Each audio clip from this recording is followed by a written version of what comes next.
ഉന്നതിയിലെ ഫയലുകൾ N Prashanth IAS കൈമാറിയില്ലെന്ന K Gopalakrishnan IASന്റെ 2 കത്തുകളിലും വൻ ദുരൂഹത.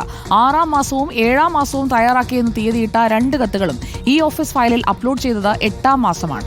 2 കത്തുകളും അപ്ലോഡ് ചെയ്തത് ഡോക്ടർ എ ജയതിലകിന്റെ ഓഫീസിൽ നിന്നെന്ന് തെളിയിക്കുന്ന രേഖകൾ റിപ്പോർട്ടർ പുറത്തുവിട്ടു. റിപ്പോർട്ടർ വാർത്തയ്ക്ക് പിന്നാലെ ഇക്കാര്യം ശരിവെക്കുന്ന ഫേസ്ബുക്ക് പോസ്റ്റുമായി എൻ പ്രശാന്ത് IAS രംഗത്തെത്തി. വിവരങ്ങളുമായി TV പ്രസാദ് നമുക്കൊപ്പം. TV പ്രസാദ്, എൻ പ്രശാന്തിനെ കൊടുക്കാനായിട്ടുള്ള സംയുക്ത നീക്കം നടന്നു എന്നതിലേക്ക് വെളിച്ചം വീശുകയാണോ ഈ ഇടപാടുകൾ? സുജയ, ഉറപ്പായും ആ രീതിയിലേക്ക് തന്നെ സംശയിക്കേണ്ടി വരും. കാരണം നമുക്കറിയാവുന്നതുപോലെ Mallu Hindu IAS WhatsApp group ഉണ്ടാക്കിയത് ഈ ഗോപാലകൃഷ്ണനാണ് എന്ന് തെളിഞ്ഞിരുന്നു. അതിന്റെ അടിസ്ഥാനത്തിൽ അദ്ദേഹത്തെ സസ്പെൻഡ് ചെയ്യുകയും ചെയ്തിരുന്നു.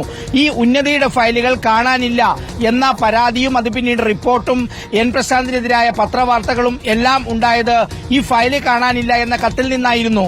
ഈ 2 കത്തുകളും എഴുതിയത് 6ഉം 7ഉം മാസങ്ങളിലായിരുന്നു സുജയ. പക്ഷേ ആ 2 കത്തുകളും അന്ന് ഈ ഓഫീസിൽ ഫയൽ വന്നിട്ടില്ല. ആ കത്തിന് നമ്പറില്ല, അതുപോലെ തന്നെ മറ്റ് കത്തുമായി ബന്ധപ്പെട്ട ലെറ്റർ ഹെഡില്ല, ഒന്നുമില്ല. ഈ 2 കത്തുകളും ഈ പറയുന്ന ഓഗസ്റ്റ് മാസം 1-ാം തീയതിയാണ് ഈ ഫയലിൽ അപ്ലോഡ് ചെയ്തത്. അതും ഈ പറയുന്ന ഗോപാലകൃഷ്ണന്റെ വകുപ്പിൽ നിന്നല്ല അപ്ലോഡ് ചെയ്തിരിക്കുന്നത്, പകരം അഡീഷണൽ ചീഫ് സെക്രട്ടറിയായ ജയതിലകിന്റെ ഓഫീസിൽ നിന്നാണ്.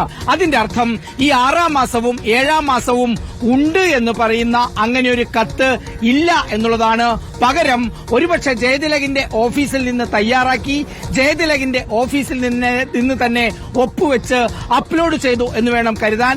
വാർത്ത റിപ്പോർട്ടർ പുറത്തു കൊണ്ടുവന്നതിന് പിന്നാലെ വാർത്ത സ്ഥിരീകരിച്ചുകൊണ്ട് ഫേസ്ബുക്ക് പോസ്റ്റുമായി എൻ പ്രശാന്ത് IAS രംഗത്തെത്തുകയും ചെയ്തു. സുജയ, ഓക്കെ, TV പ്രസാദ് സൂചിപ്പിച്ചതുപോലെ ഈ ഓഫീസിലെ ടൈം സ്റ്റാമ്പാണ് ഇപ്പോൾ പണി തന്നിരിക്കുന്നത്. കൃത്യമായി എന്നാണ് അപ്ലോഡ് ചെയ്തത്, എവിടെ നിന്നാണ് അപ്ലോഡ് ചെയ്തത് എന്നതടക്കം ഇപ്പോൾ ആ ഫയലുകളിൽ നിന്ന് തന്നെ തെളിവായി മുന്നിലേക്ക് വരികയാണ്.